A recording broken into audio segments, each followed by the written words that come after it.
Historia e fundit, në fakt, është një histori që vetë zonja, nëna, e quan një histori suksesi me djalin e vet. Ai ka shpëtuar djalin nga një drejtim që ai e quan të rrezikshëm, që ne pak a shumë kemi përfytyrimi se kush mund të jetë drejtimet e çunave. Dhe e kemi në telefon, Nada? Po, mirëmbrëma. Mirëmbrëma.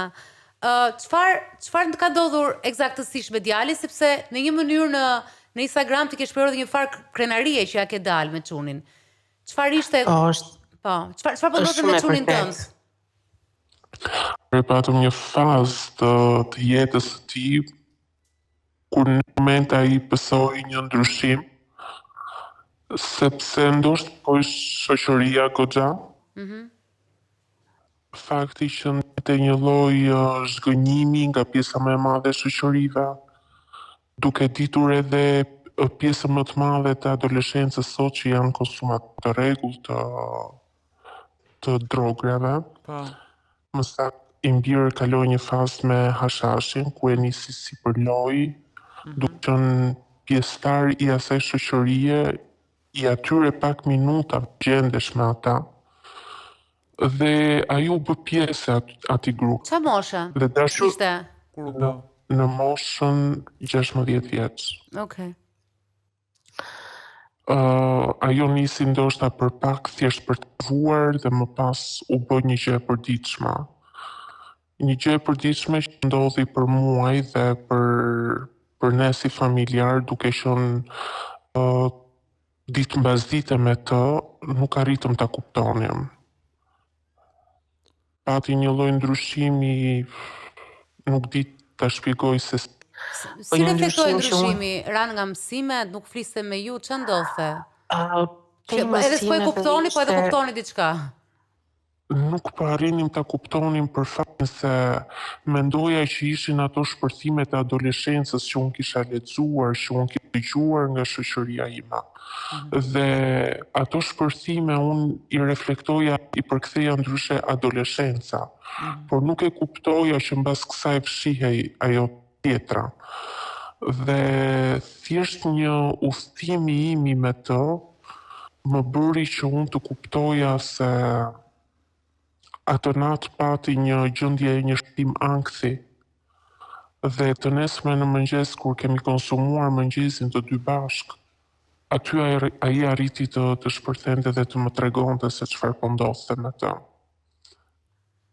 Ai kishte shpërthim ankthi nga mungesa e barit? Po, nga mungesa e barit. Ai kishte 3 ditë që nuk po e konsumonte më. Dhe përtej kësaj, nga mos funksionimi ai ndjente një lloj ndryshje, një lloj ndjesie fake arshimeje, apo karshi gjithë familjes që po i qëndronim afër. Dhe për këtë arsye ai e kishte 3 ditë që nuk po konsumonte. Dhe mbas këtyre 3 ditëve filloi të kishte këtë gjë të ankthit. Donte që të dilte, donte shpërthime emocionale të pa kuptuara ndonjëherë. Nada, jam kurioze, sepse ky është një moment shumë i rëndësishëm, edhe besoj Jona është shumë dakord, është momenti kur ai ta thot. Edhe ajo ka rëndësinë e vet, se si reagon prindi. Çfarë ta tha? Çfarë bëre ti? Ishit të dy po hanin mëngjes. Me kujton atë moment kur ai të tha, mami... Absolutisht. Ishte një moment sikur më ra bomba. Një moment që më kujtua dhe thosha, unë ku kam qenë në këto muaj.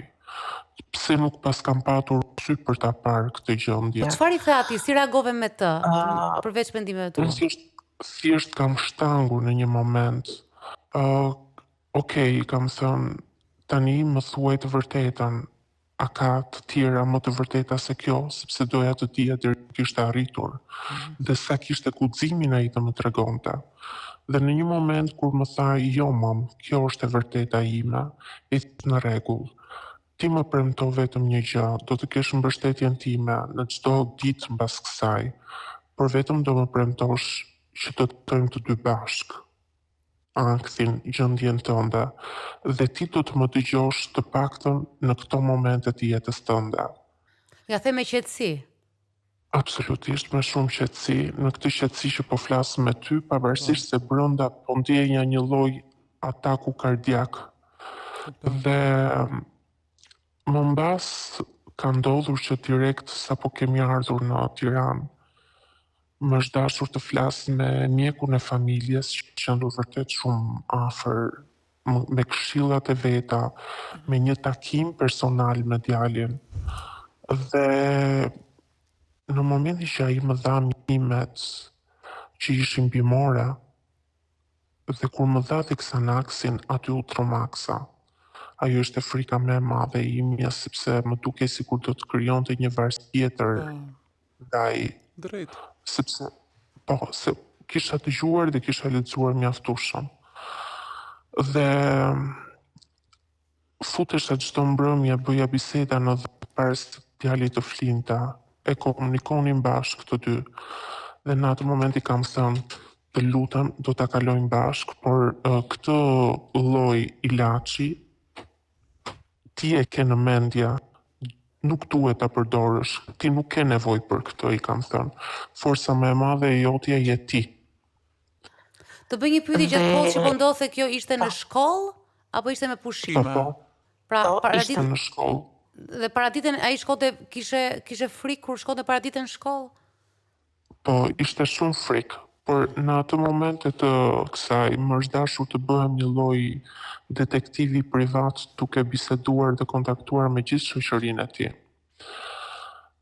Merrja informacione më shumë për faktin për të ditur nëse do të vazhdonte me shoqërinë e ngushtë që ai ja shprehte gjërat. Dhe kështu përpiqesha ta monitoroja të gjithën. Unë ndoshta e kam gabim, por në një moment lexova diku që ti nuk ja the bashkëshortit këtë gjë. Jo. Po pse e le jashtë historisë? Kurioze. Po, e di që në histori duhet të përfshihen të gjithë, por në një moment kur unë përpiqesha që ti mbiri ti thoja që shiko, se kjo gjë unë do më duhet t'ja tregoj, sepse unë përteja saj po mbaja atë barrën e madhe në vete. Pata shpërthimet emocionale të ti duke thënë, nëse ti ja thua unë do të largohem nga shtëpia. Dhe aty ishte një vendim që mendova më mirë ta kalojmë të dy bashkë dhe kaq. Po pse ç'a ka me babin? Ç'a marrëdhënie ka me babain? Jo, marrëdhënia është shumë e mirë, por thjesht babi është më autoritari, në sensin që babi vendos limite, babi mund edhe ta hiqte nga shkolla, babi mund të mos e linte me shoqëri. Dhe të gjitha këto frikra. Mund të ishte frikë edhe që mos e shgënjente babain e vet? Që ishte ky çuni. Edhe kjo ndikonte, dhe gjëja dhe fakti që ai arriti dhe kur më tregoi, kishte edhe këtë, më vjen keq që ty të kam shkënjyer, po ma thoshte edhe vet ai këtë. Ishte ajo ndjesia e fajit që e bëri të reflektonte. Do t'rregoj ndonjë arsye pse e filloi? Më tregoi arsyen që fillimisht ishin shoqëria, dhe thjesht ishte ajo dëshira për të provuar diçka, apo si e konsideron ky brezi për të qenë më cooler, se ndoshta nëse nuk do ishte në atë grup, nuk do të ishte më nga këta adoleshentët cooler të shkollës. Por ishte thjesht dëshira për ta provuar, dëshira për të eksperimentuar. Në para se të fillonte këto eksperimentimet, kështu si çun në shtëpi, si sillej, si ka qenë me ju? Keni qenë të afërt bashk, rrinit bashk? Shumë Absolutisht, tepër të afërt, tepër i angazhuar në gjithë aktivitetet e tij të shkollës, apo edhe private, shumë në përgjithësinë e vet fëmijë shumë i mbar. Që kjo ishte ajo që mua edhe bashkëshortit që unë ja tregova më pas na ka shokuar. Por na ngushëllonte ideja dhe fakti që është më mirë të kalohen të gjitha në adoleshencë, janë ato që çdo njeri do t'i kalojë, do t'i provojë në jetën e vet, dhe mbanim njëri tjetrin me këtë shprehi, është më mirë t'i kaloj tani. Shiko tani, kalojmë tek pjesa e suksesit. Ti the që nuk duhet marrësh Xanax. Pra, i kërkove çunit që këtë nuk do ta pish, do kaloni bashk. Dhe e kaluat bashk duke ardhur nga puna, duke folur me të, sa zgjati ky procesi kur ti u ndjeve e sigurt që tani është okay. Atëherë, në momentin që ne thamë që do ta kalonim bashk, unë arrita dhe i bëra një pyetje, ti në çdo ditë ty do të plotësohet çdo dëshira jotja. Dhe kur ai vinte nga shkolla dhe kërkonte që dua të dal, i dija dëshirat e tij, pasionet e tij, pasioni i fëmijëve, edhe pse nuk i lejohet, i adoleshentëve është nga si makinë. Dhe shpesh dilnim në mbasdite dhe bënim shëtitje bashk, duke marrë dhe shoqërinë e tij të ngushtë. Dhe kështu dilnim me muzikë të lartë, terapia më e mirë, kështu e kaluam në atë periudhë. Dhe në një moment kur ai kishte, sepse mund të konsiderohet sukses, por në gjithë këto ditë, muaj që kalojnë, pasojnë, ka dhe momente që njeriu bëhet i dobët dhe ati shkonte dhe mendja. Dhe në ato momente e kuptoj dhe vetë dhe tha, unë do të filloj një punë. Dhe ishte kërkesa e tij dhe filloi të ta zinte çdo ditë, çdo orë të ditës, ta zinte me aktivitete që i largonin disi mendjen. Dhe kështu filloi. Kërkove vetë, e ka kërkuar vetë. Po, e ka kërkuar vetë. Dhe kështu filloi dhe vazhdon. Është ende në punë edhe pse në shkollë. Unë duhet të ndaj atë momentin që e kape, që ishte si momenti kur ja tha. Ja tha në moment pushimi. Edhe ai moment duket si një augur i mirë, sepse ndryshe nuk do të kishte rast për ta treguar. Ai ishte në pamundësi për të gjetur burimin e varësisë. Të ta shpjegoj si lindi, sepse në mbrëmjen që më përpara, ishte mbrëmja që ai pësoi atë ankthin që nuk flinte gjumë dhe vetëm qante. Okej. Edhe ky është një tjetër moment që mund të. Dhe mbas kësaj, ky ishte momenti që u friksua dhe mbas kësaj në mëngjes mënyra se si të më shpjegonte se çfarë kishte ndodhur, disi ishte i detyruar të më thoshte nga se vinte. Pra ishte ankthi që e bëri. Po, ishte ankthi, frika, të gjitha ndikuan. Se është ndodh shpesh kjo kur vinë edhe në terapi, që është ankthi i fortë që përjetojnë, se ndonjëherë substancat shkaktojnë ankth, edhe i frikson për jetën e tyre sa i bën të kërkojnë ndihmë.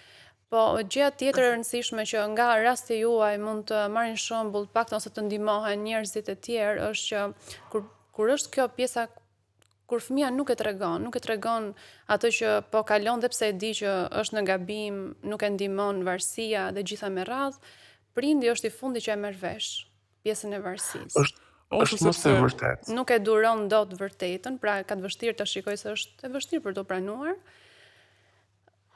Në bisedat që bëjmë sot me djalin, ai shpesh më thot, mam, ti duhet të ndihesh me fat, thot, sepse ti e di gjithë ditën time, aktivitetin tim ditor dhe çfarë bëj. Ndërsa shoqëria ime, thot, shumica e prindërve të tyre nuk din asnjë gjë. Nuk e din të vërtetën e fëmijëve të tyre. Dhe ndoshta mua më ka ndihmuar shumë fakti që në vegjëli kur ai gabonte, i thoshim është më mirë të na i thuash edhe kur e ke gabim, kur gabon, dhe ndëshkimet e tij nuk kanë qenë aq madhore apo me dënime, nuk e di se si, por kanë qenë ndëshkime që ta bëjmë ta kuptonim që ishte e gabuar. Dhe ndoshta kjo ka qenë vazhd e asaj fëmirie që ne kemi bërë me të. Nata, jam kurioze për popullin tim. Për mënyrën se zgjedhje që ke bërë që është fantastike dhe mënyrën se si ke ndërtuar komunikim me çunin.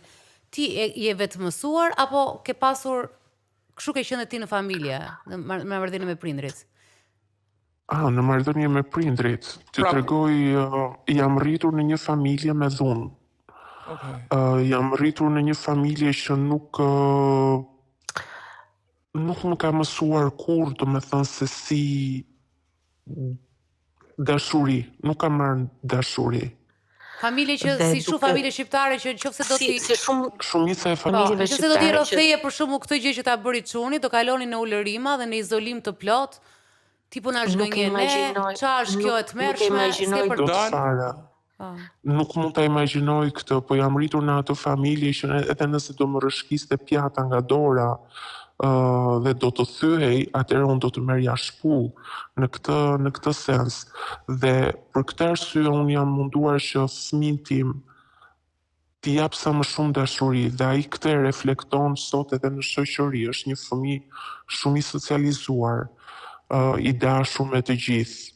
Kërkon të ndihmoj edhe ata në rrugë dhe 1.000 lekëshin e fundit nëse do ta ketë ai do ta falte tek të tjerët. Dhe këtë jemi përpjekur për në rritjen e fëmijës tonë. E di çfarë më pëlqen mua te djali yt, që uroj të jetë, sepse unë mendoj edhe si prind që ne duhet të rrisim fëmijët tanë do ekspozohen me shumë gjëra dhe ne nuk do e dim. Herë të tjera mund ballavaqojnë, ne s'dim gjë fare, edhe ndoshta do jenë dhe jashtë shtetit me shkollë, edhe nuk do kenë atë mundësinë të flasim me ne në një ditë pushimi, duke ngrënë mëngjesin. Por më pëlqeu tek çuni jot, diçka që është unë mendoj që është aftësi njeriu të suksesshëm, që u ballafaqua dhe kërkonte të ndihmonte veten. Më pëlqeu që njifte limitet. Edhe unë këtë dua për fëmijët e mi. Unë nuk di se çfarë t'i jap fëmijëve të mi shumë, se një pjesë të geneve i ka marrë nga mua, nga jati, nga stërgjyshi, katragjyshi, por unë dua që ato të rriten duke ditur limitin, pra të kenë ndërgjegjen për të ditur se çfarë deri ku të shkoj. Pra në qoftë se do ta pish një cigare bar pije, por në qoftë se çdo ditë pse duhet shkosh çdo ditë ta pishe kështu. Kështu që kjo më pëlqeu te çuni që ndoshta ja dha trupi, por edhe ai ishte gati që të kuptonte limitet e gjës dhe gati që ta zë ditën e vet që të jetë larg. Se di kështu. Sensi përgjegjësisë. Sensi përgjegjësisë, po. Sakti, po. Tamam, se s'po i mira shot në dorë. Dhe kjo kjo më ka pëlqyer edhe mua, edhe pse ai gaboi, arriti domethënë që frenat e dorës t'i merrte vet. T'i merrte vet duke thënë që unë do të shkoj, do të punoj. Se ndoshta ashtu mendonte dhe realisht ja ka dalë deri më sot. Edhe sikur t'ja më shosh të fëmijës, se unë i flas vetes time ndërkohë që të flas ty, se i flas dhe vetes si nën, sikur t'ja më shosh këtë pjesën që ti e respekton shumë për këtë që bëri, kam përshtypjen që mund ta lësh të lirë tërë jetën. Mendoj. Ka punuar në një nivel shumë emocional, edhe emocioni ngelet tek fëmia. Ti mund të flasësh sa duash në nivel arsyetimi, ikën, kalon rrshjet si mbi një mushama, ajo që i ti je, por të punosh në nivel emocional, të thuash mund të më besosh mua, në gabimin që ti bën, do e shikojmë bashk, dhe me thënë, i jep mundësi që fëmia të rrisë dhe të ndjetë i sigurt, po edhe të merr një siguri vet për ta parë sjelljen edhe veten e vet duke marrë përgjegjësi, siç edhe e ke orientuar pa ja thënë ti. Pra ka nisur aktivisht vet kjo sjellje.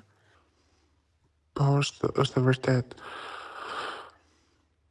Por vërtet e konsideroj domethënë histori suksesi, por them që edhe mesazhi për çdo të ri sot, adoleshent, do të ishte vetëm komunikimi me prindrit.